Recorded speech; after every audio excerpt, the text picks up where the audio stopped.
Good morning! Ako po si Mama Shirley from Ang Sarap Grabe. Ngayong araw na ito ay gagawa tayo ng super sarap na merienda ng tamang-tama sa ating bulsa, napakadaling gawin at magugustuhan ng ating mga chikiting. Ito ay KIKIAM na gawa sa patatas. Siyempre, una ay hugasan mo muna natin yung ating patatas. Hatiin ito sa gitna at pakuluan hanggang sa lumambot at ginawa ko ito for 30 minutes.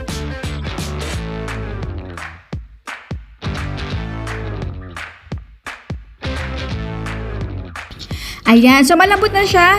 Let it cool in room temperature for 30 minutes or hanggang sa kaya niya ng itong balatan. Pero habang iniintay ko to, ay binalatan ko muna yung ating carrots.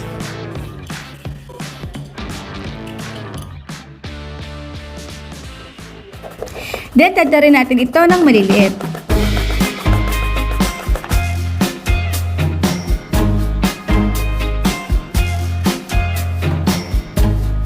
Stand by you when you're falling, when the river is calling. I said I love you forever. We can make it together. What goes up must come down. There's lots of friendly faces all around, and nothing's ever lifting me higher than a touch of your sweet desire. Tsaka natin dito ilagay yung mga natirang ingredients.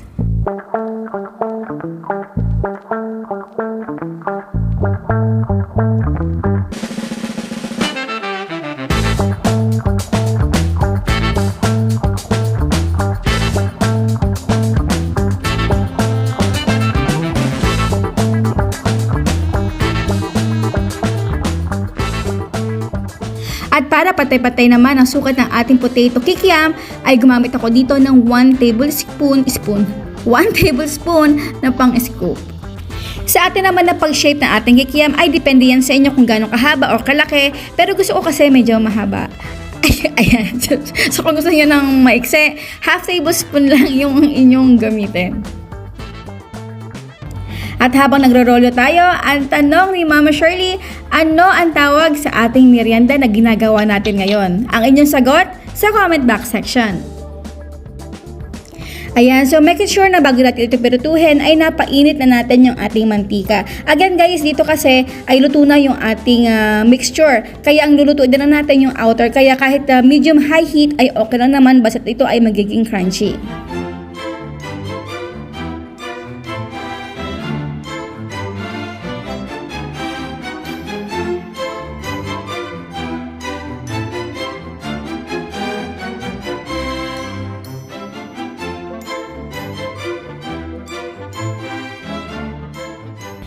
And now it's done! Our potato kikiam.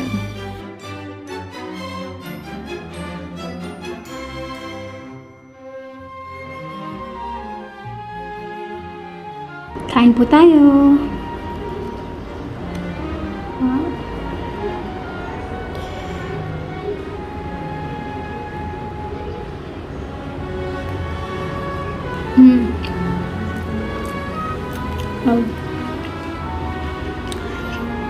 Hindi lang siya pang merienda guys, pero tamang-tama rin. I think pang ulam, super sarap, healthy pa.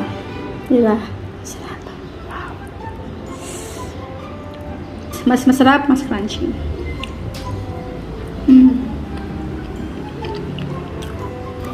Ayan po guys, keep safe, be healthy, and be happy. Bye!